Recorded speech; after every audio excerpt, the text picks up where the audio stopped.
South India shopping mall, the wedding మంత్ర, సరికొత్త wedding collection, south India shopping mall.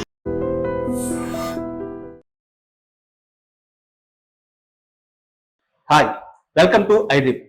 Movie Mughal Dadasaheb Phalke award గ్రహీత రామానాయుడు గారి గురించి ప్రత్యేకంగా పరిచయం అవసరం లేదు. ఈ శుక్రవారం ఆయన జయంతి. ఈ సందర్భంగా ఆయన గొప్పతనం గురించి, ఆయనతో తన జర్నీ గురించి మనకు తెలియజేయడానికి చిన్నకృష్ణ గారు, రైటర్ చిన్నకృష్ణ గారు మనతో ఉన్నారు. ఆయన అడిగి రామానాయుడు గారి గురించి మరిన్ని విషయాలు తెలుసుకుందాం. హాయ్ సార్, నమస్తే. హాయ్, నమస్కారం అండి. సార్, ఎలా ఉన్నారు సార్? బాగున్నానయ్యా. సార్, అంటే మీలాంటి వారితో కూర్చొని మాట్లాడడం, మీ అనుభవాలను కాస్త తెలుసుకోవడం, మీ జర్నీ గురించి కథలుగా విన్నాం సార్. ఇవన్నీ కూడా నెమరు వేసుకోవడం ఎప్పుడు మాకు చాలా ప్రత్యేకంగా ఉంటుంది. ముఖ్యంగా ఈరోజు మనం కలవడానికి కారణం ఏంటంటే, ఈ శుక్రవారం మూవీ మొఘల్ రామానాయుడు గారి జయంతి సార్. ఆయనతో మీకున్న అనుబంధం, ఆ జర్నీ గురించి కాస్త చెప్తారా?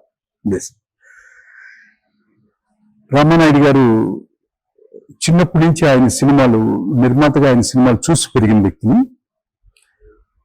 ఇండస్ట్రీకి వచ్చిన తర్వాత, ఇంద్రా తర్వాత ఆయన నాకు కేబీఆర్ పార్క్ లో 5 లక్షల రూపాయలు అడ్వాన్స్ ఇచ్చారు.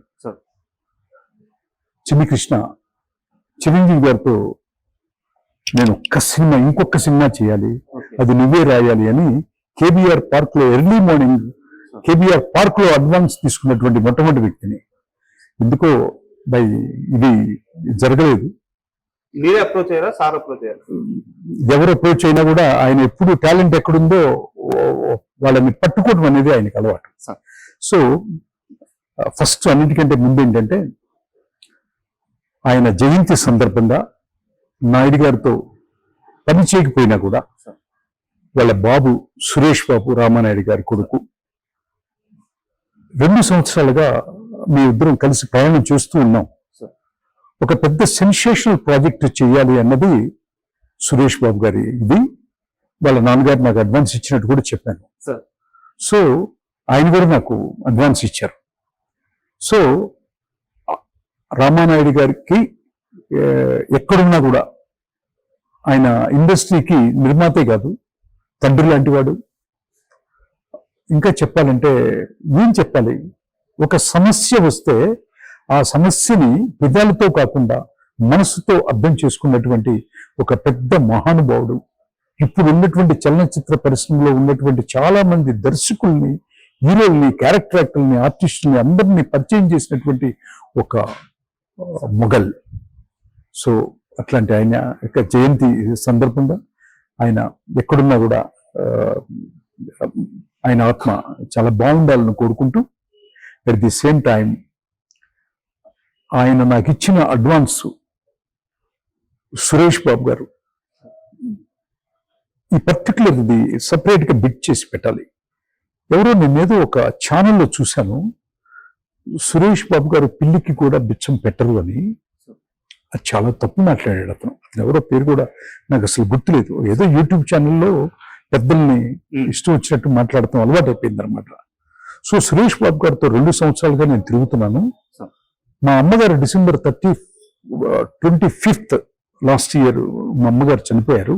ఆయన వర్క్ లో ఉన్నప్పుడు ఆయన తీసుకున్న జాగ్రత్త, ఆయన చేసిన సహాయం, ఆయన నన్ను ఓదార్చిన విధానం, ఇంతవరకు ఈ భూమి మీద నేను తల్లి గర్భంలో నుంచి బయటకు వచ్చినప్పటి నుంచి ఇప్పటి వరకు సురేష్ బాబు గారి లాగా ఆదరించిన వ్యక్తి, నా కన్నీరు తుడిచిన వ్యక్తి నాకెవరూ కనపడలేదు.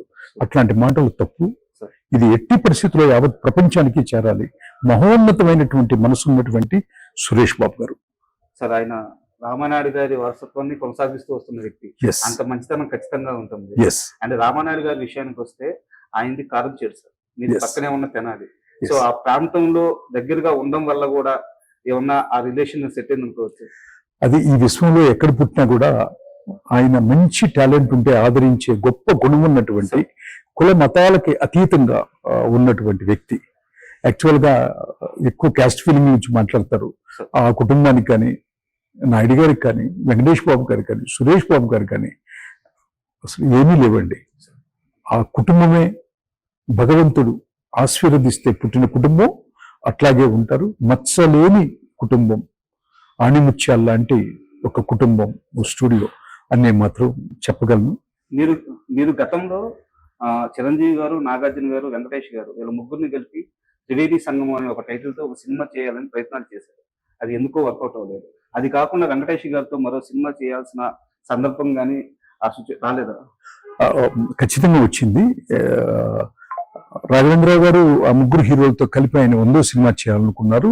కానీ గంగోత్రి చేశాను ఆయనకి. మళ్ళీ రాఘవేంద్రరావు గారు ఆదేశిస్తే ఇండస్ట్రీలో ఉన్న పెద్దలందరూ కూడా, పెద్ద హీరోలు అందరూ కూడా, పెద్దవాళ్ళు అందరూ గొప్పవాళ్ళు కదా, వాళ్ళందరూ కూడా అనుకుంటే కనుక ఆ త్రివేణి సంగమాన్ని మళ్ళీ ఆ భగవంతుడి ఆశీస్సులతో మీ ముందు ఉంచుతానని మనస్ఫూర్తిగా ఇచ్చేస్తున్నాను.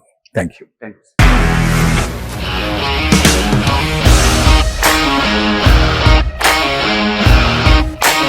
ఇండస్ట్రీలో కమిట్మెంట్ ఇష్యూస్ వస్తే నీకు కూడా వచ్చినట్టు? మార్నింగ్ తీసుకెళ్ళాలంటే కొట్టి పడేస్తారు.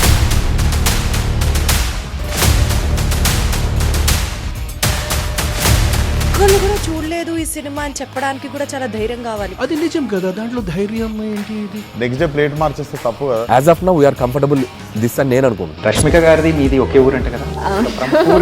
నీకు కోపం వచ్చిందంటే బాగా తిట్టేత్తరా? తిట్టేద్దామండి. నిజంగా గేమ్ ని ఎలా చేంజ్ చేయగలిగారు? ఏపీఎస్ఎఫ్సి వాళ్ళకి 6 నెలల్లో నేను 6 లక్షలు కట్టా. బిజినెస్ చేయాలనుకుంటే it is as difficult as riding a tiger.